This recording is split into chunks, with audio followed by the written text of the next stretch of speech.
What is going on, guys? So in tonight's video we're going to be going over another fragrance from Khye fragrances. This particular fragrance is Justify Your Love. You can see it's pretty much like a clear presentation. It has a really faint hint of like just a tint of yellow in there, but nearly a clear juice on that. And this one caught me off guard a little bit. Very enjoyable scent for me, at least. I like the way that this one comes off. It's a bit more simplistic, but has some nice little elements to it. In wearing this one and testing this one out, this one was coming off like this to my nose.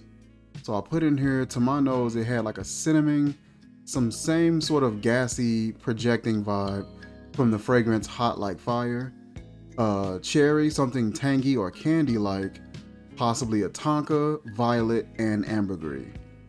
These were the vibes that I was catching. To my nose, it hits like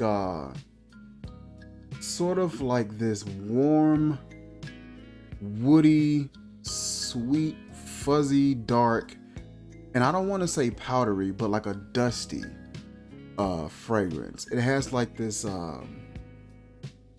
this sweet and dark dusty sort of a vibe to it. There's some warmth that comes in, and it's really smooth the way that it happens. There's a little bit of like this pretty perfumey vibe that lingers like in the middle of this scent. There's something that comes off like a rolling spice, and then you have like this cherry sort of sweetness going on, like almost like an almond. So I wouldn't be surprised if there was almond in here. I said cherry, but almond, sometimes the way that it comes off like just like cherry sometimes. Has a really sharp sweetness and everything. So I wouldn't be surprised if we got some almond going on in here. And sometimes certain versions of tonka bean can give off like a faint almond vibe with it, just real faint. Sometimes there is a nuttiness that's in here that I'm catching that is present. Like I said, you're getting a sweet spiced. The spice is kind of sharp in that opening. So on this arm I have the dry down, very smooth, balanced, even, warm. Everything that I mentioned is there, but is warm, is kind of balanced. But when you first spray this, there will be an initial like sort of sharpness. That sort of almond or cherry vibe, that's a bit sharper, a bit more prominent. And then that spice that comes off like a cinnamon or a tonka is a bit sharper. It's a bit more bitey. Lasts quite a bit of while on skin. It's not too bad at all. I didn't get anybody commenting on this one or anybody mentioning anything about this one. For the most part, each time that I've wore his fragrances, I've gotten a comment or a compliment to some degree. This one, not so much on this one, but you know, that's gonna always be finicky. Someone coming to you and saying something. I really like it, and I like that sort of dark, dusty, woody, sort of smooth vibe that it has, that it gets towards that dry down. I really enjoy that aspect. Let's take a look online and see what the notes are. See if what we were smelling during our testing period, see if we were close, see how far off we were. Let's take a look. All right, so we got the website pulled up. This is Justify Your Love, and this here is the artwork for it. I'm not sure which song that this or which artist this caters to. Let's take a look. It says, unleash your inner rhythm with Justify Your Love, a fragrance that embodies the sultry, soulful melodies of R&B, translating musical notes into an olfactory masterpiece. Crafted with meticulous care, this perfume weaves together an enchanting tapestry of notes to ignite desire, seduction, and sensuality. The notes. It is almond. Okay, cool. I wasn't off with that. Cool. There's something cherry about certain almond fragrances. I skipped past the first note and went straight to that because I was just like, it is almond. There's something, I don't know what it is about almond, and like bitter almond and sweet almond.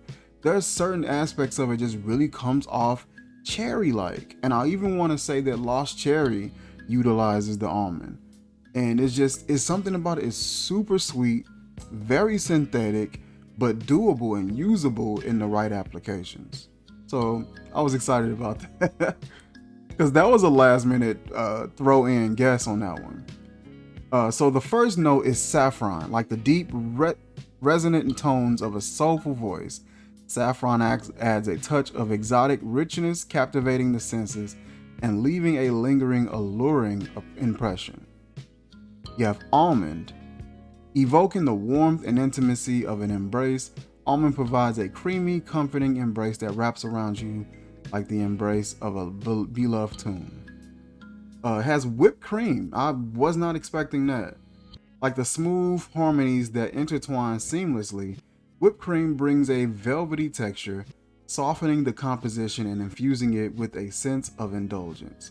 Pistachio. So that's a little bit of that nutty vibe that we were catching. So I knew something was there with that, but I was blaming it on the tonka.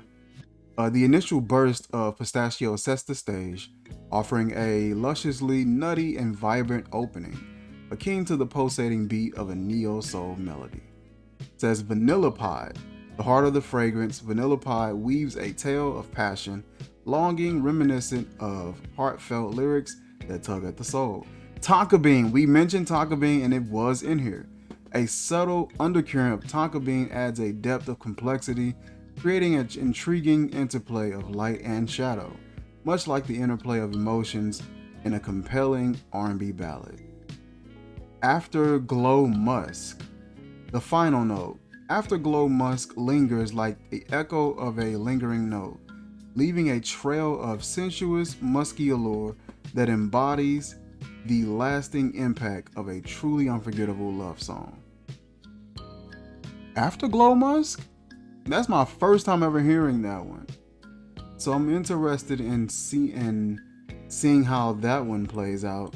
Like I said, with this fragrance so far, it's interesting because it leans gourmand-ish, but then it takes you away from that with like the woodiness and some of that tonka spice. Like that tonka bean spice isn't something that you're gonna like necessarily place in gourmand all the time.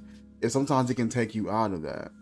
And the woody aspect and like that dirty sultry vibe, that kind of takes you out of it as well. I thought maybe there was a violet because it seemed like it kicks off, it projects quite a bit.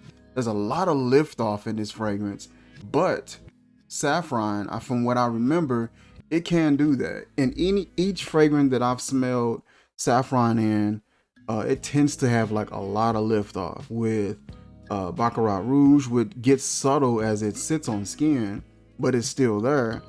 Oud for Greatness just completely just kicks off.